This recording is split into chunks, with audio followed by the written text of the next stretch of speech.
René Descartes stands at the crossroads of two worlds, the crumbling medieval order and the dawn of the modern mind. Born in 1596, his life unfolded during a period of immense transformation, religiously, politically, and intellectually. Understanding the world Descartes inherited is essential to understanding the revolution he ignited in philosophy. For over 1,000 years, European thought had been shaped by religious authority and scholastic tradition. The Catholic Church was the dominant institution in all areas of life, political, spiritual, and intellectual. It offered a comprehensive worldview, one in which truth came from Scripture. God was the foundation of knowledge, and human purpose was bound to divine salvation. The medieval university system, particularly in institutions like the University of Paris, fused this religious worldview with Aristotelian philosophy, especially as interpreted by figures such as Thomas Aquinas. The resulting tradition, known as scholasticism, aimed to create a rational defense of Christian doctrine. Its methods were rigid, its vocabulary highly technical, and its conclusions often more theological than empirical. To many, including Descartes, it appeared to be more about defending established authority than discovering new truths. By the end of the 16th century, however, this world was in crisis. Europe in Descartes' youth was still reeling from the effects of the Protestant Reformation. Initiated by Martin Luther in 1517, the Reformation shattered the religious unity of Western Christendom. What followed were decades of theological controversy and military conflict between Protestant and Catholic states, culminating in the devastating 30 Years' War, 1618 to 1648. This conflict, fought across the Holy Roman Empire, left millions dead and entire regions in ruin. France, Descartes' homeland, had seen its own period of religious wars earlier, including the infamous St. Bartholomew's Day massacre in 1572. By the time Descartes was born, religious tolerance was a fragile truce, and the authority of the Church, though still powerful, was no longer unchallenged. The Catholic worldview had fractured. Certainty had been replaced with doubt. In this climate, many thinkers turned inward, seeking a new foundation for truth, something that could withstand both theological fragmentation and the unreliability of human institutions. While religion fractured, a new kind of knowledge was emerging, one grounded not in revelation or tradition, but in observation, mathematics, and reason. This was the beginning of the scientific revolution. In 1543, Nicholas Copernicus had proposed a heliocentric model of the cosmos, arguing that the Earth revolved around the Sun. It was a radical departure from the Ptolemaic model that had dominated since antiquity and been sanctioned by church teaching. The implications were staggering. If Earth was not the center of the universe, what did that mean for humanity's place in creation? Johannes Kepler would soon describe planetary motion in precise mathematical terms, and Galileo Galilei, with his telescope, would discover moons orbiting Jupiter, proof that not all celestial bodies circled the Earth. In 1633, Galileo was tried by the Inquisition and placed under house arrest for promoting Copernican theory. His condemnation served as a warning to others. Science and theology were now on a collision course. It was in the shadow of this conflict, between tradition and discovery, revelation and reason, that Descartes came of age. Descartes received a classical education at the Jesuit College of La Flèche, one of the most prestigious schools in France. There, he was steeped in scholastic philosophy, Latin literature, and Catholic theology. but he quickly grew disillusioned. The systems of logic and debate he encountered seemed more concerned with preserving doctrine than with uncovering truth. He would later write, in his discourse on the method, that despite his extensive education, he found himself no less beset by doubts and errors than those who had never studied at all. Rather than accept inherited systems, Descartes resolved to begin anew. He would trust only what could be known with absolute clarity, not tradition, not authority, not even the senses, which he believed were prone to deception. To escape the political and religious pressures of France, Descartes relocated to the Dutch Republic, a region known for its relative tolerance and vibrant intellectual culture. There, he would spend the next 2 decades writing in relative peace, corresponding with scholars and royalty alike. Holland offered the perfect environment for a man who sought quiet, solitude, and freedom of thought. Descartes rarely engaged in public debates.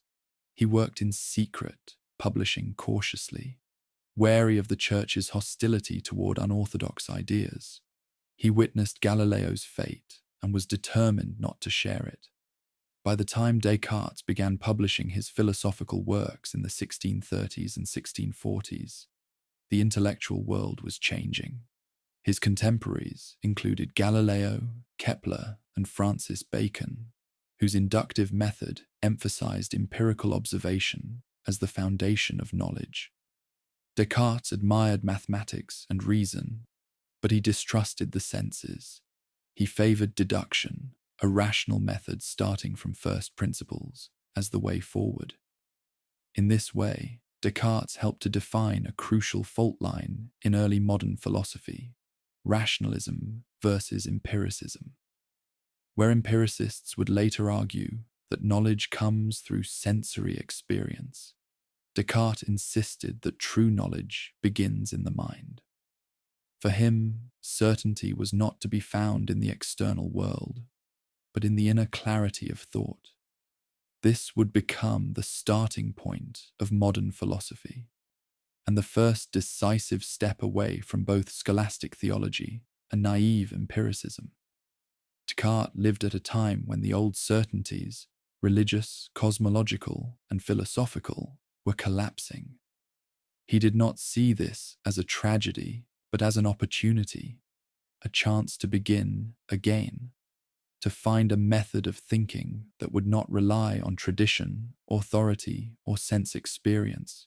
He wanted to construct knowledge with the same precision as a geometric proof. For that, he would need to find a starting point so certain that no one, not the church, not the skeptic, not even the devil, could doubt it. That journey begins with the mind, and it begins with doubt. René Descartes' philosophical journey begins with a single, haunting question: what can I know with certainty? In a world shaken by religious war, scientific upheaval, and the collapse of inherited authority, Descartes turned inward. He sought a foundation for knowledge that could not be overturned by dogma, deception, or doubt. He wanted something indubitable, a truth so clear, so self-evident, that even the most radical skeptic could not deny it. This quest defines Descartes' epistemology, his theory of knowledge. For much of Western philosophy before Descartes, knowledge had been seen as a matter of aligning the mind with the external world, with God, nature, or the cosmos. Truth was out there, waiting to be discovered or revealed. Descartes reversed this orientation. He began not with the world, but with the self. In his most famous work, The Meditations on First Philosophy, 1641, Descartes introduces the method of radical doubt. He proposes that in order to discover what is certain, we must first reject everything that is uncertain, even if only hypothetically. This leads to a dramatic intellectual exercise. Descartes imagines that an evil demon of immense power and cunning is deceiving him at every turn. Everything he sees, hears, touches, believes could be false. Even mathematics might be a lie whispered into his mind by this malevolent force. Nothing is spared, not the senses, not memory, not even the truths of arithmetic or geometry. But then, amidst this sea of doubt, one thing remains. Cogito ergo sum. I think, therefore I am. This is the point of origin. Descartes realizes that even if everything he perceives is false, even if he is being deceived at every moment, he must exist in some form to be deceived at all. He cannot doubt the fact that he is thinking. And if he is thinking, then he must be. This single certainty that the self exists as a thinking thing, res cogitans, becomes the foundation on which Descartes will attempt to rebuild knowledge. Importantly, this is not an argument. It is an intuition. The cogito is not deduced through logic. It is known through direct, immediate awareness. It is, in Descartes' words, clear and distinct. From here, he develops a criterion of truth. Any idea that is perceived clearly and distinctly must be true. This principle becomes the cornerstone of his rationalist project. Descartes distinguishes between different kinds of ideas in the mind: innate, adventurous, and factitious. 1. Innate ideas are concepts we are born with, such as the idea of God, mathematical truths, and the concept of the self. 2. Adventitious ideas are those that come from the senses, like the sight of a tree. 3. Factitious ideas are constructed by the imagination, like a unicorn. He argues that only innate ideas, known through reason alone, can be the basis for certainty. Among these, he places mathematics and logic. The truths that 2 plus 2 equals 4, or that a triangle has 3 sides, are not derived from the senses, but from rational insight. They are known with the same clarity as the cogito. In this way, Descartes elevates the rational mind as the true source of knowledge. The senses may deceive, but the intellect, when operating properly, does not. Yet Descartes recognizes a deep problem. How can he be sure that his clear and distinct perceptions are trustworthy? After all, if the senses can deceive, why not the intellect too? To solve this, he introduces an unexpected move, a proof of God's existence. In Meditation 3, Descartes argues that the idea of a perfect being, all-powerful, all-knowing, and infinite, must have been placed in his mind by something equally perfect. Since he himself is imperfect and finite, he could not have generated this idea alone. Therefore, God must exist. This is a variation of the ontological argument, and it plays a crucial role in Descartes' system. If a perfect God exists, then he would not allow Descartes to be systematically deceived, at least not when he is using his reason clearly and distinctly. Thus, God becomes the guarantor of truth. Descartes trusts reason because God is not a deceiver. It's an elegant structure, but also a controversial one. And philosophers ever since have debated whether Descartes' reliance on God here is coherent or circular. The self that Descartes arrives at, the thinking self, is pure mind, independent of the body or external world. This is the beginning of what would later be called Cartesian dualism, the idea that mind and body are fundamentally different substances. From an epistemological perspective, this means that true knowledge belongs to the mind alone. The body, with its senses and appetites, is unreliable. The world outside the mind is always subject to doubt. But the rational mind, the res cogitans, is the seat of certainty. This idea would shape the entire modern conception of the subject. From Descartes onward, the mind is seen as a kind of inner realm, private, self-aware, and distinct from the external world. Descartes' legacy also helped shape what's sometimes called the inner theatre model of consciousness. The idea that the mind is like a stage where thoughts, perceptions, and ideas appear to an observing self. This model assumes a kind of separation between the observer, the I, and the objects of thought, a split that will become increasingly problematic in later philosophy. But for Descartes, this inner theatre is the starting point. Before we can speak of trees, stars, or other people, we must first examine our own consciousness. The world, if it exists, must be approached only after the self is firmly established. Having established the certainty of the self and the trustworthiness of reason, underwritten by a benevolent God, Descartes now sets out to rebuild the external world on rational foundations. He will argue that the material world does indeed exist, and that the senses, while not foundational, can be trusted under proper conditions. But all of this comes after the internal foundation has been laid. For Descartes, knowledge is a structure, and it must be constructed like a geometric proof, starting with axioms, building with deduction, and arriving at conclusions with absolute clarity. This mathematical model of knowledge, beginning in the mind, progressing through logic, will become the ideal of modern rationalism.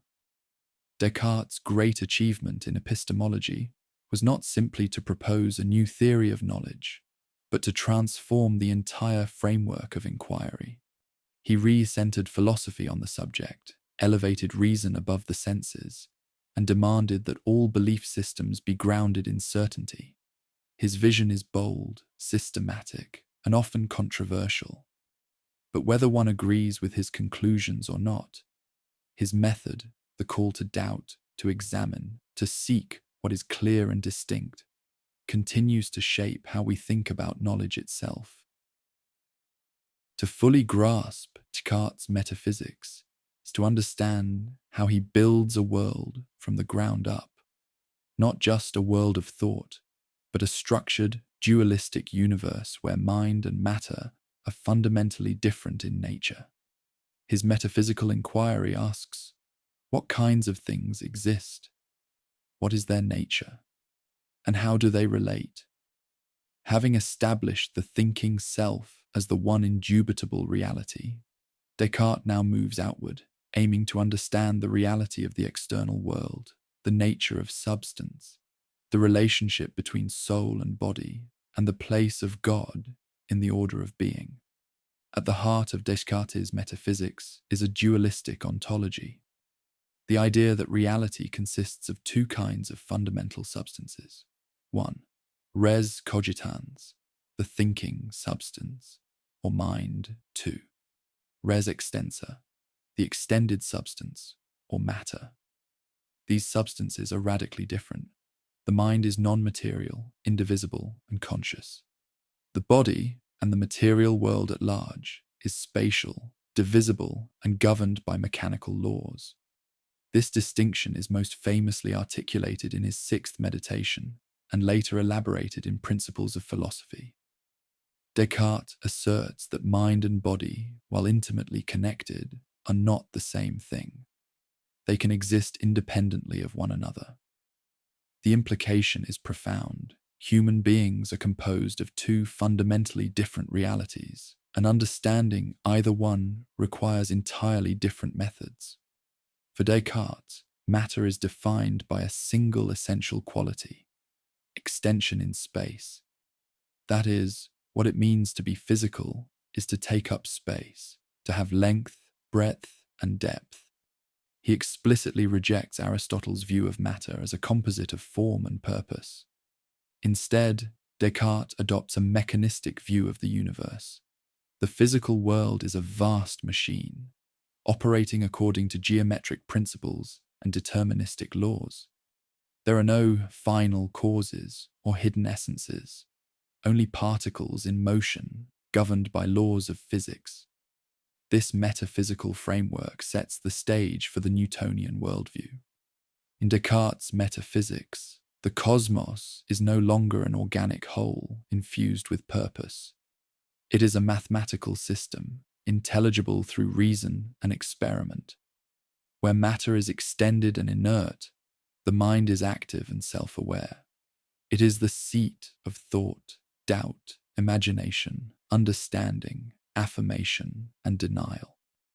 These are not properties of the body or of matter. They belong to consciousness alone.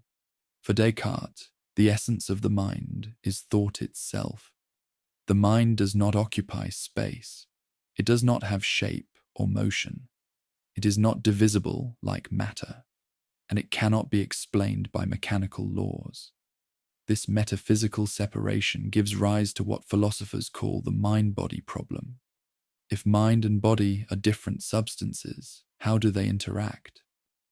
Descartes addresses this problem somewhat unsatisfactorily by positing a point of interaction in the human brain, the pineal gland.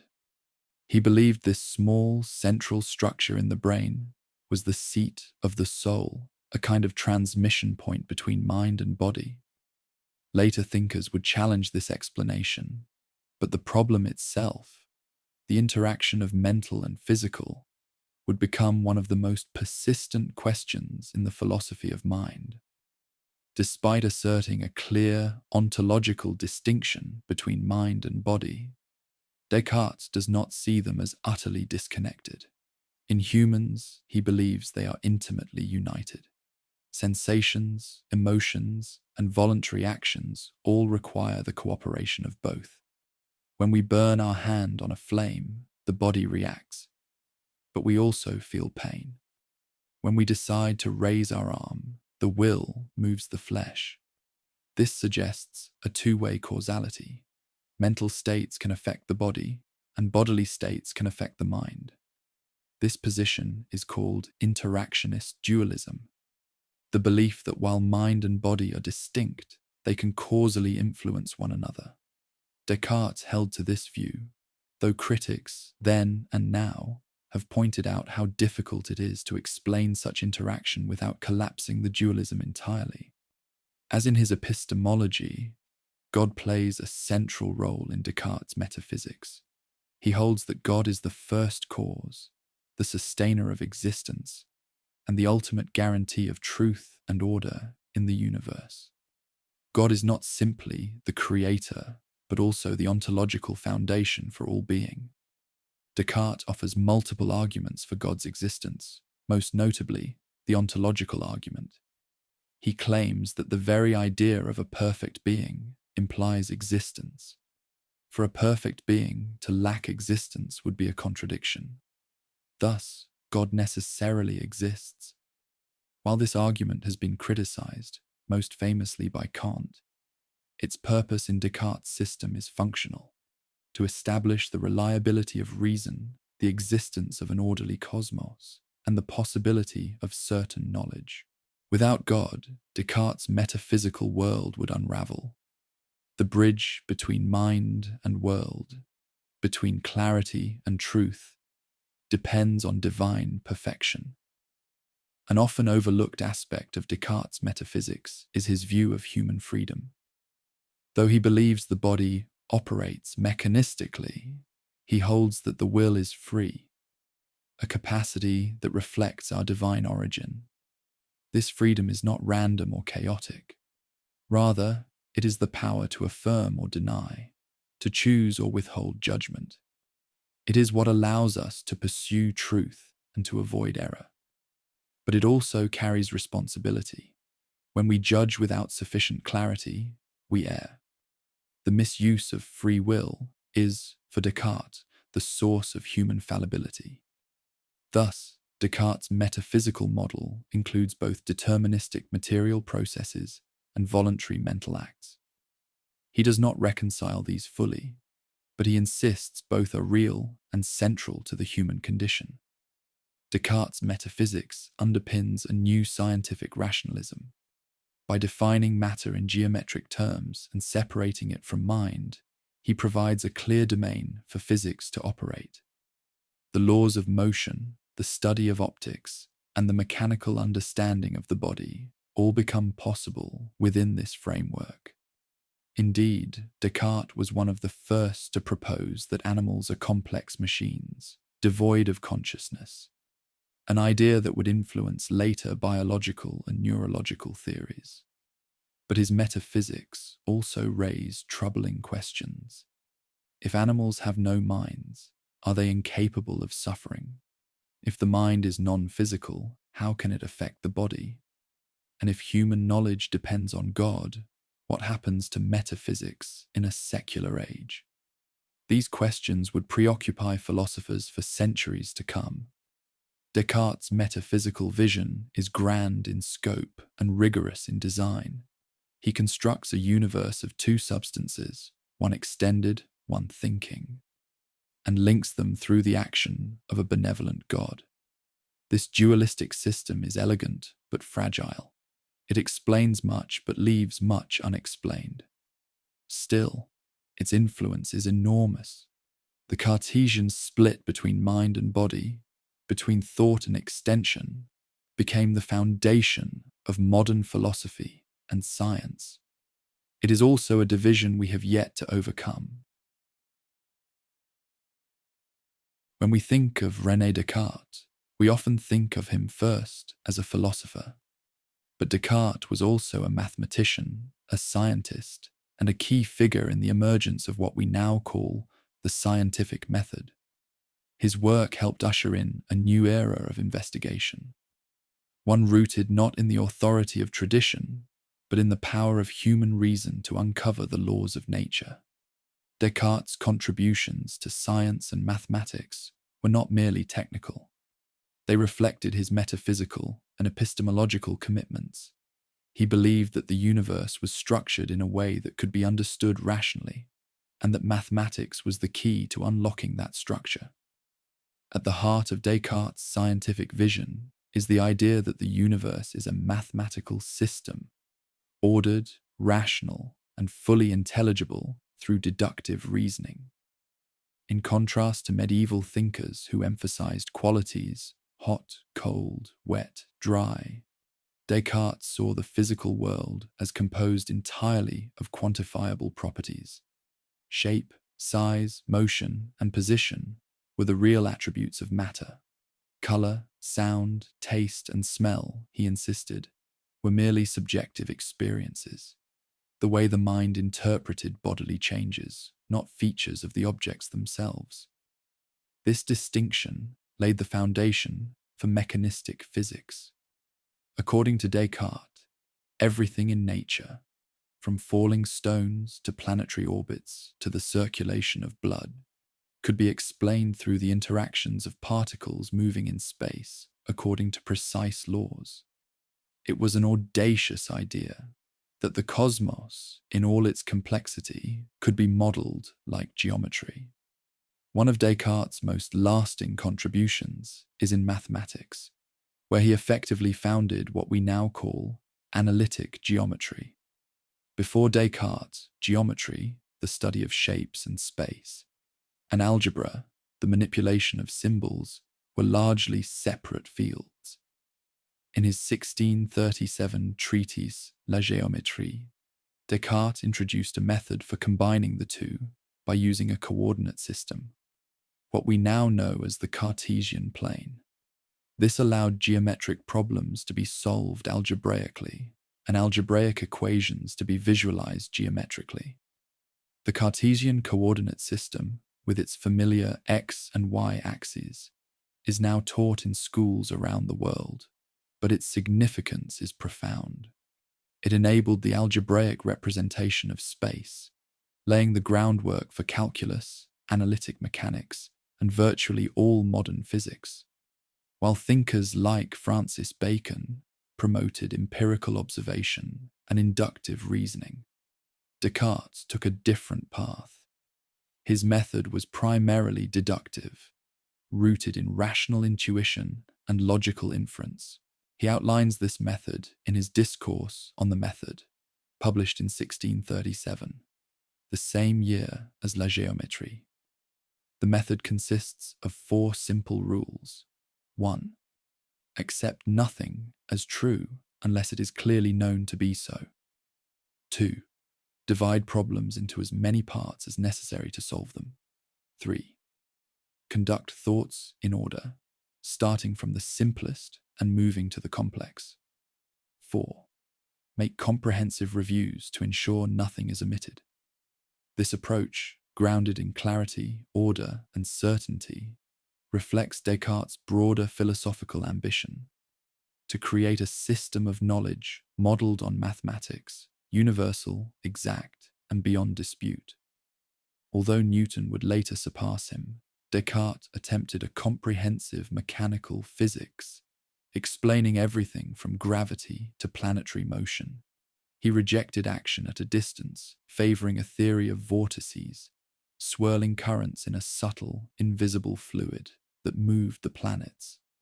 This theory would later be disproven, but Descartes' commitment to mechanical explanation endured. He sought to explain all phenomena, even those of life, in terms of motion and matter. In fact, Descartes was one of the first to propose that the human body is a machine. In Treatise on Man, he described the body as an automaton, a complex system of tubes, fluids, and mechanisms. He dissected animals, studied the brain, and developed theories of sensation, movement, and reflex. While his physiological theories were crude by modern standards, the mechanistic model he proposed shaped the development of anatomy, medicine, and neuroscience. Descartes also made contributions to optics, publishing work on the behavior of light and vision. He was among the first to propose that light travels in straight lines, and he described the laws of reflection and refraction, the bending of light as it moves through different media. These studies weren't purely practical. They tied directly into his metaphysics and epistemology. Light, for Descartes, was not just a physical phenomenon, but a link between the material and the perceptual. His theory of perception explained how external motion triggered internal processes, culminating in sensory experience. For Descartes, science was not merely a tool for manipulating the world. It was a way of knowing, rooted in the rational structure of reality.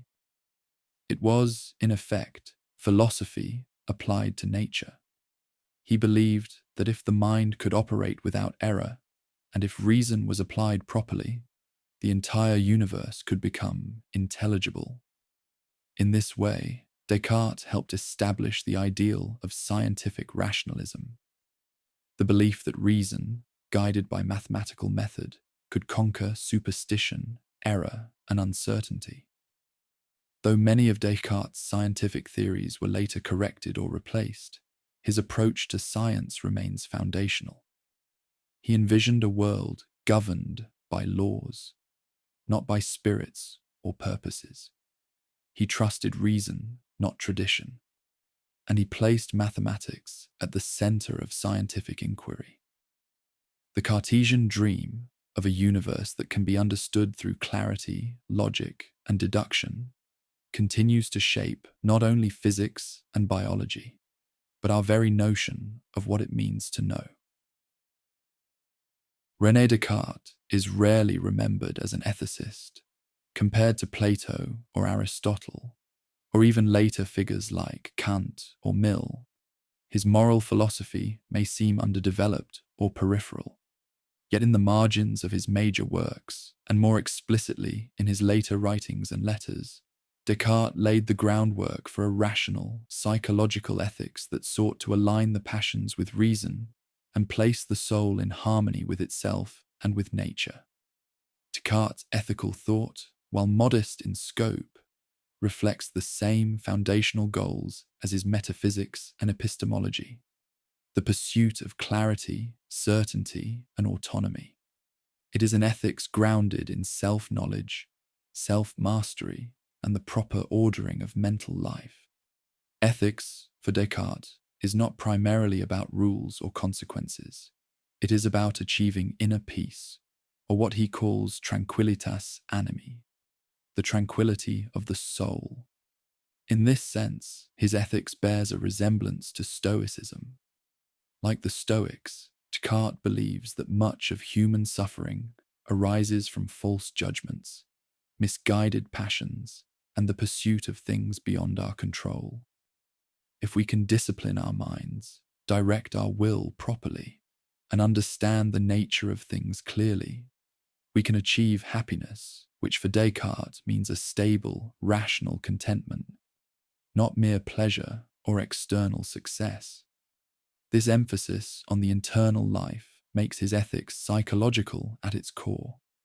It is about the governance of the self. One of the few places where Descartes explicitly addresses ethical questions is in Part 3 of his Discourse on the Method. Here, he lays out a provisional morality, a set of temporary ethical maxims to live by, while he undertakes the more radical work of philosophical doubt. These maxims are: 1. Obey the laws and customs of one's country and religion, and hold to the moderate opinions of the most reasonable people around you. 2. Be firm and decisive in action, even when uncertain. 3. Master oneself rather than fortune, and change desires rather than the world. 4th. Review the various professions to find the best way of using reason to improve the soul. These rules are provisional in the sense that they guide everyday life, even as deeper foundations are still being worked out. But they also contain Descartes' ethical priorities. Descartes' most focused work on ethics and psychology is found in his late treatise Les Passions de l'âme, The Passions of the Soul, 1649.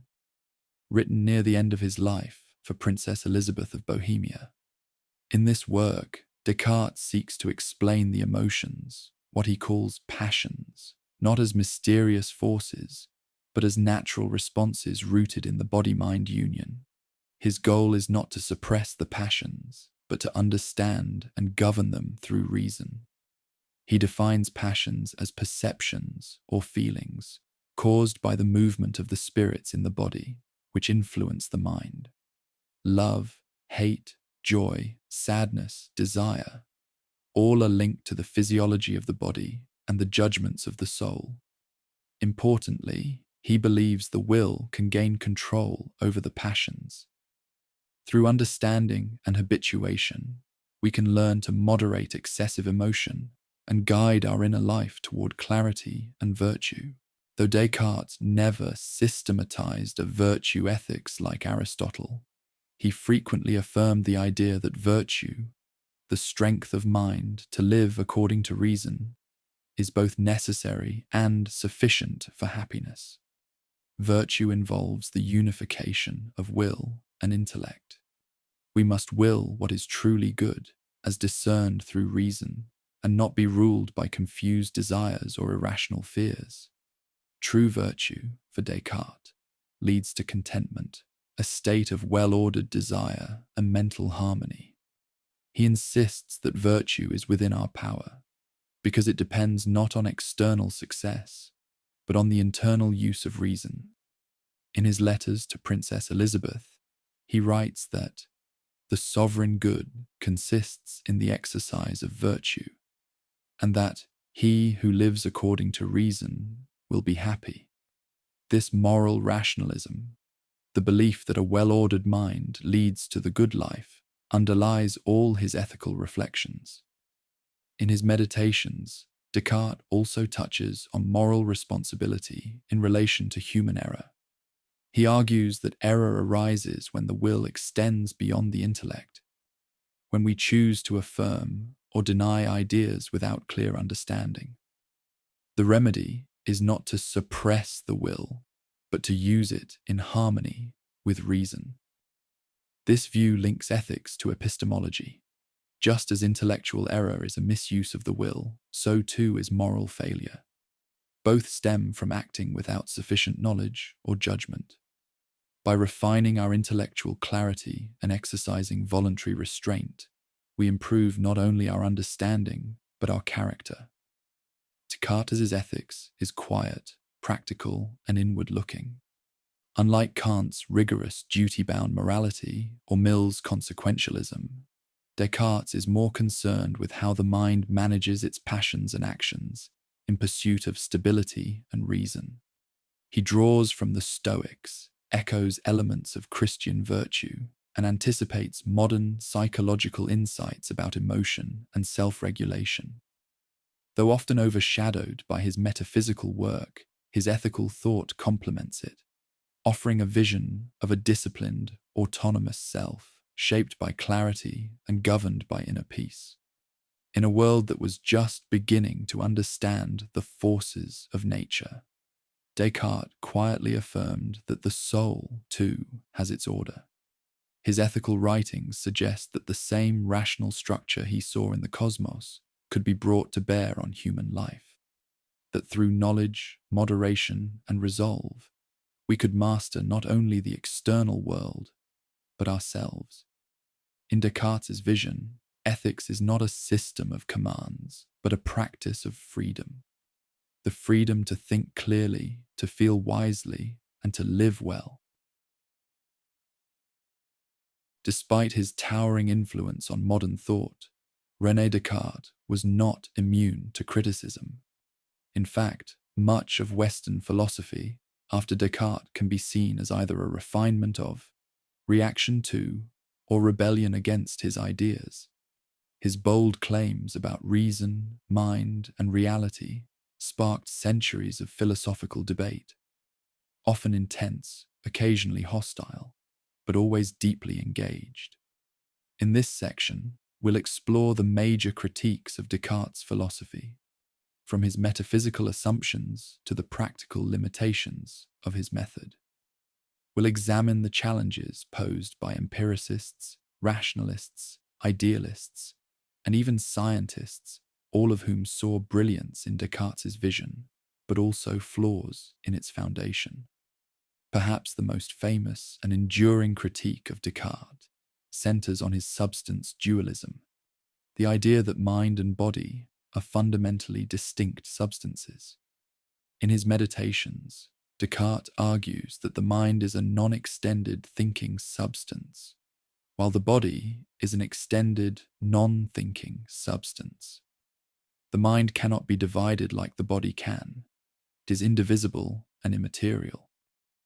This clear distinction leads to the conclusion that the soul, as a thinking thing, could exist apart from the body, laying groundwork for beliefs in personal immortality and the separation of soul and flesh. But this neat division raises a troubling question. How do two completely different substances interact?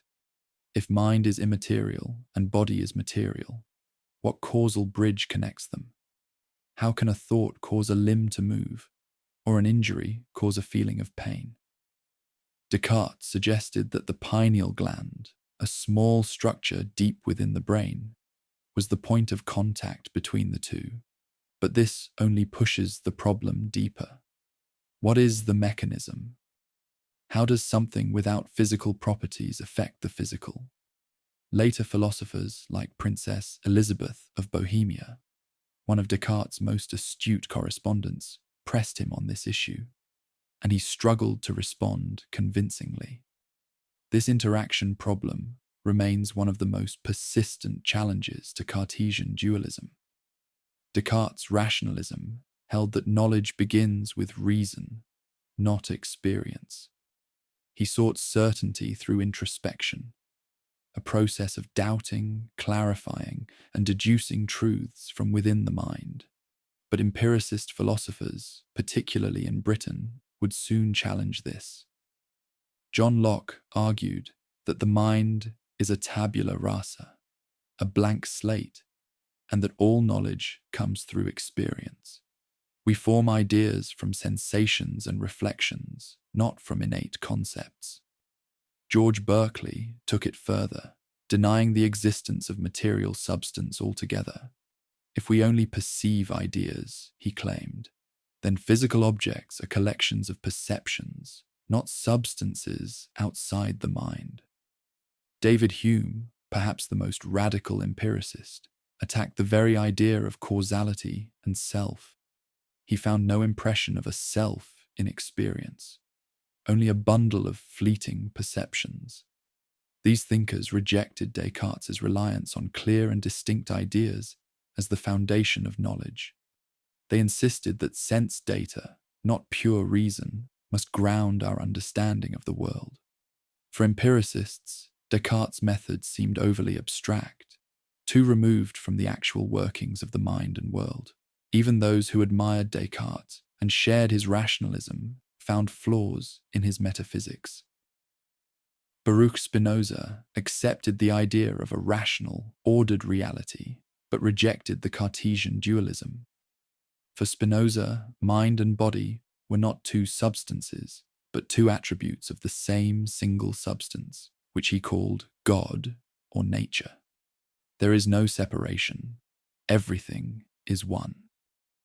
Gottfried Wilhelm Leibniz, meanwhile, criticized Descartes' notion of extension as insufficient to explain motion. He introduced the idea of monads, simple, indivisible substances, and proposed a pre-established harmony to explain the coordination between mind and body. These rationalists shared Descartes' ambition to build a rational system of philosophy, but they believed his framework was incomplete, too dualistic, too mechanical, and lacking in explanatory power. Descartes' method, built on doubt, clarity, and deduction, was groundbreaking, but some have argued that it is too narrow, too idealized to account for the messiness of human experience and the probabilistic nature of science. Modern science relies not on self-evident truths, but on hypotheses, experiments, and falsifiability, tools of induction, not pure deduction. While Descartes' mathematical ideal of certainty inspired early scientists, his actual physics was largely superseded. His theory of vortices, for example, gave way to Newtonian gravity. His mechanistic biology was replaced by evolutionary and cellular models, and his reliance on reason alone proved insufficient for many fields of inquiry. Even in mathematics, the development of non-Euclidean geometry, probability theory, and computational models revealed the limits of certainty and the diversity of mathematical systems, not all of which conform to Cartesian clarity.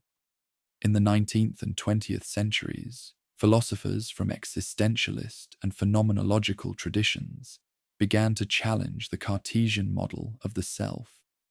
Thinkers like Kierkegaard, Nietzsche, Heidegger, and Merleau-Ponty saw the Cartesian subject, the isolated thinking ego, as a distortion of real human existence. They argued that we are not disembodied minds, but embodied beings, thrown into a world of meaning, struggle, and ambiguity. Consciousness is not separate from the world, but entangled with it. These philosophers sought to reclaim the richness of human experience, our emotions, culture, history, and embodiment, aspects Descartes had abstracted away. And yet, even as they critiqued Descartes, these thinkers remained in conversation with him. The very structure of their critique, their obsession with the self, with certainty, with the relation between subject and object, is deeply Cartesian. They are his heirs, even in rebellion. Critiquing Descartes has become almost a rite of passage in Western philosophy. To question him is to recognize his foundational status, not as a perfect thinker, but as one who defined the terms of debate for centuries to come. As we reach the end of our journey through the life and thought of René Descartes, it's worth stepping back to ask, what remains of Descartes today? What of his work still animates our questions, informs our science, challenges our beliefs? Though many of his specific theories have been superseded, Descartes' influence is felt everywhere, in philosophy, in science, in psychology, and in the very way we think about knowledge, reality, and ourselves. He did not merely contribute ideas, He redefined the landscape of Western thought. Descartes is often called the father of modern philosophy, and for good reason. With his meditations, he introduced a radically new method, one that sought to rebuild all knowledge from the ground up, based not on tradition or authority, but on individual reason. This emphasis on the thinking self as the foundation of truth marked a profound shift. Where earlier thinkers had begun with God, nature, or society, Descartes began with consciousness, with doubt, with the simple fact of thought. His famous formula, cogito ergo sum, encapsulates this revolution. I think, therefore I am. The mind is the one thing that cannot be doubted, the cornerstone upon which all else can be questioned, examined, and rebuilt. From this one idea, a new era of philosophy was born, one focused on the subject, on method, and on the pursuit of certainty. Descartes inspired a generation of rationalist philosophers, Spinoza, Leibniz, Malebranche, who sought to continue his project of a systematic, deductive philosophy. But his influence extended far beyond metaphysics. His methodological writings, especially the Discourse on the Method, were embraced by Enlightenment thinkers as a manifesto of intellectual autonomy. The idea that reason, not tradition, should guide inquiry. Thinkers like Voltaire, Diderot, and Kant were deeply influenced by Descartes' vision of reason as the key to human freedom. Even Kant, who would famously wake from his dogmatic slumber upon encountering Hume, acknowledged Descartes as a foundational figure in the epistemological turn. Descartes helped shape the Enlightenment belief that human beings can understand the world, and that through understanding, they can liberate themselves from superstition, tyranny, and fear. In science, Descartes' influence is equally profound. Though many of his specific theories, such as the vortex theory of gravity, were later rejected, his commitment to mathematical reasoning and mechanistic explanation laid the groundwork for classical physics. His insistence that natural phenomena could be explained through laws rather than purposes marked a decisive break from Aristotelian teleology. Nature, for Descartes, was not a living being with intrinsic ends, but a machine governed by physical principles. This mechanistic worldview, refined by Newton and developed further by generations of scientists, remains the foundation of modern physics, chemistry, and biology. Even more enduring is his contribution to mathematics. Cartesian coordinates, analytic geometry. These innovations transformed not only math, but all of science, enabling the quantitative modeling of reality that defines modern technological civilization.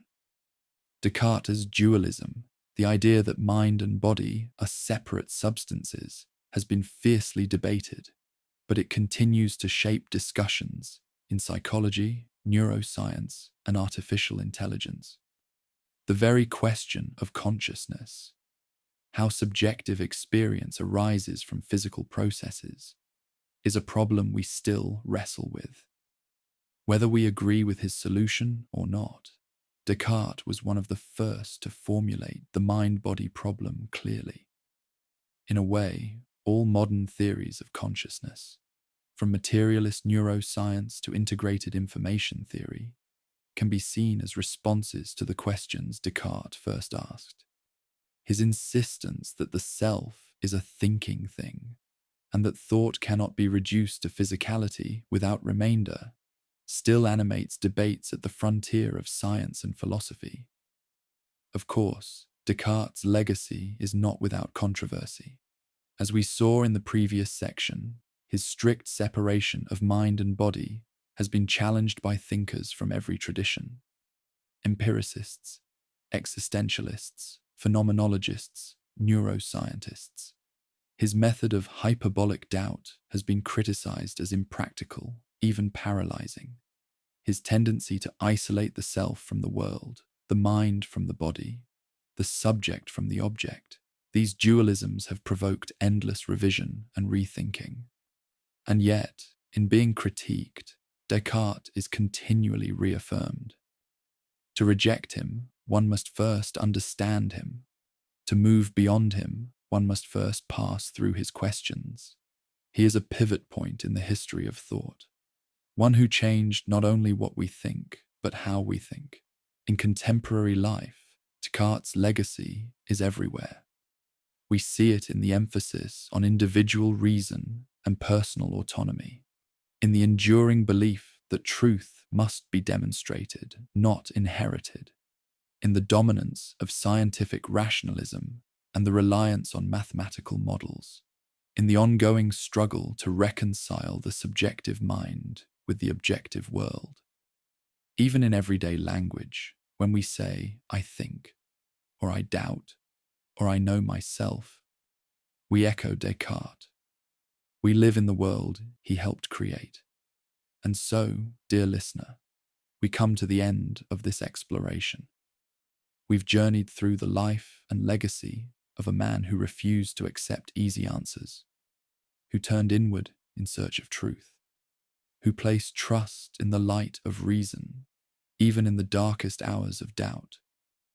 René Descartes was not perfect, but he was brave enough to question everything and to start again from first principles. His legacy is not in dogma, but in method, not in what he told us to believe, but in how he taught us to inquire. As you drift now into sleep, take comfort in the knowledge that you think, and that this thinking, your very awareness, connects you to centuries of thought, to the unfolding history of reason, and to the quiet courage of a man who said, "Cogito, ergo sum." If you enjoyed this video, please consider liking and subscribing to the channel. Good night, and thank you for listening.